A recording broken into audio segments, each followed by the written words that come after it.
First, though, not only has he just presented the Golden Globes, he's won 3 of them himself, plus a whole raft of BAFTAs, Emmys and comedy awards. I hate him.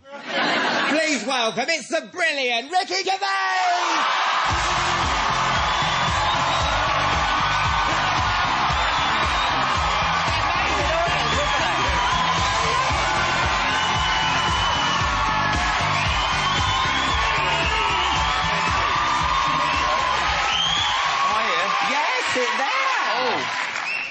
This is nice. There's no need for you to dress up, you know. This is lovely. Well, I didn't know you were going to be in a suit, did I? Well, I fancy being a bit like Jeremy Kyle today. Get a job. I'm comfortable. Get a job, yeah. Would you like a drink, love? I'll have a bit of wine, yeah. We got Pinot Grigio, we got Taboo. Go on. I'm not... Merrydown. I'll have the wine, thanks. Your wine? I'll have a Pinot Grigio, thank you. OK. I'll use my best glasses. Well, use your best big glasses, maybe. All right, I didn't know you had a problem. No, I'm fine. I might have a little one myself. I bet you have. I certainly have. Last time I saw you, I was round your house. You're one of about 5 people that have been invited round my house. I'm a very sort of private person, apart from, like, you know, workman and postman. Make me feel special. Yeah. I've had Alan Carr, a postman round here. Refuse collector. Yeah, well, at least they're useful. Yeah. No, wait. There's a point to this. So he comes in, and there's loads of awards everywhere, and there's sort of sculptures and works of art and antiques, one of which is a huge ceramic chicken that I bought back from, I bought back from New York. He comes in, he goes, "Oh, I love your big cock." What's this then?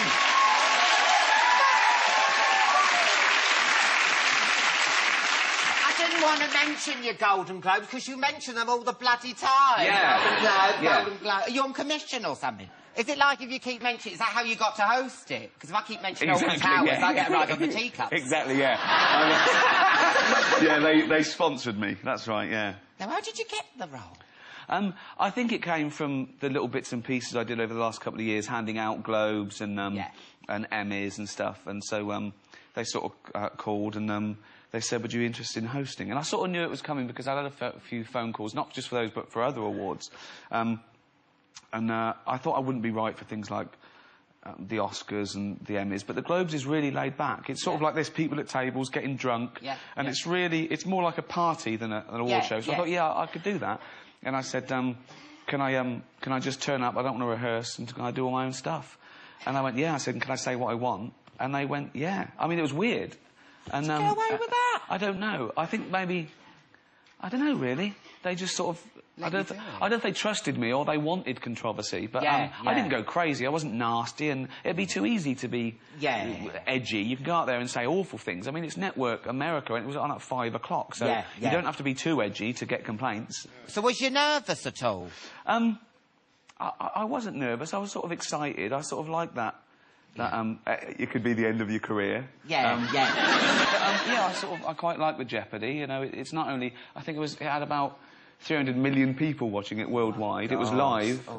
I was drinking, and it's a room full of really, really important people. But that's the fun of it, isn't it? I think that's why we're comedians, because we don't know what we're going to say sometimes, and as a comedian, you've sort of got 2 little voices in your head, haven't you? You think, exactly. And you go, no, don't do that. And then one goes, go on, it'll be all right. No, you don't need to. Yeah, but I want to. And this one usually wins. So there's always that. But I'll get that in shops. Steal it. Go on.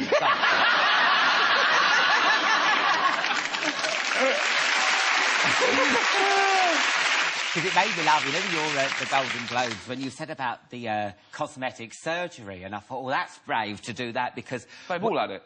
I know, but when you go to... I went to the first time to LA last year, and there are people walking around... I know. Like that, when you first get there, you're like, look at that woman's face!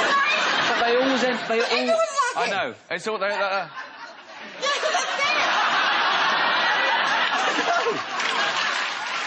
But you can tell.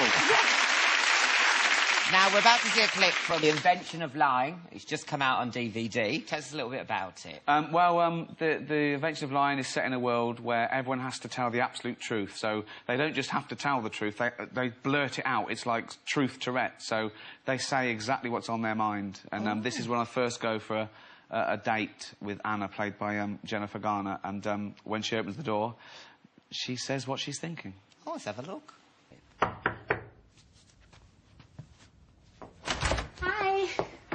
You're early. I was just masturbating. That makes you think of your vagina. I'm Mark. How are you? A little frustrated at the moment. Also equally depressed and pessimistic about our date tonight. Sure. I'm Anna. Come on in.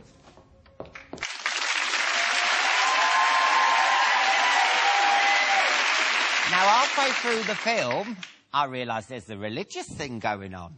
Yeah, it's set in a world where the human race has never evolved, you know, the ability to tell a lie. So everything's, as you've seen, the harsh truth of it.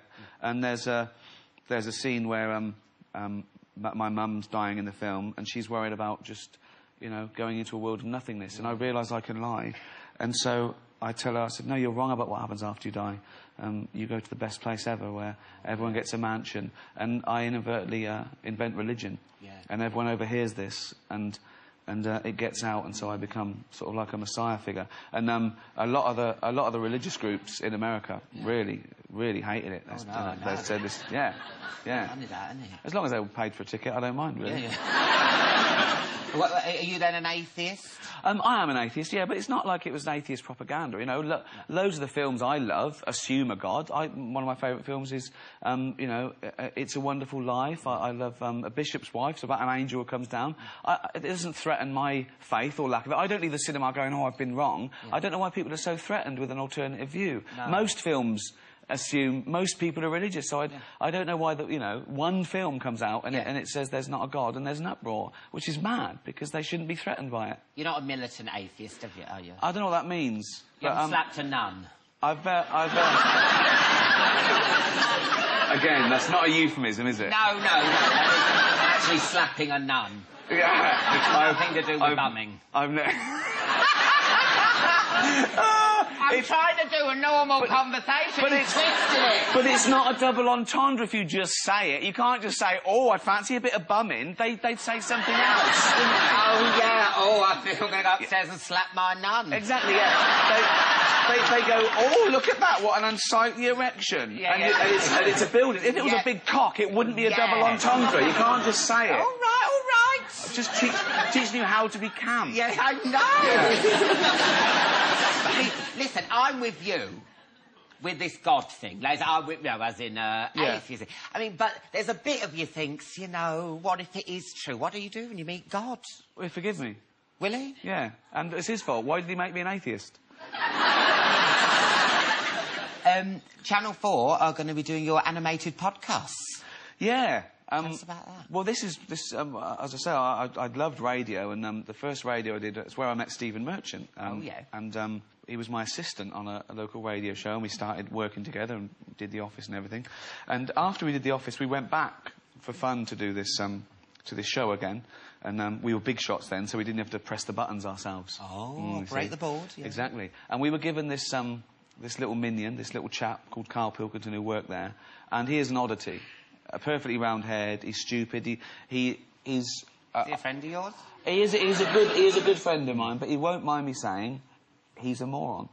Everyone's got one of those friends. He says stupid things. He said, like, do you remember Celebrity Love Island? Of course you do. You watched it every night. You've got it. You watch it on Sky Plus. I watch it when I was slapping me nun. Yeah. Oh God. Slapping me nun. Watching Celebrity Love Island. Again, if you do that, there's no innuendo. It's actually, exactly.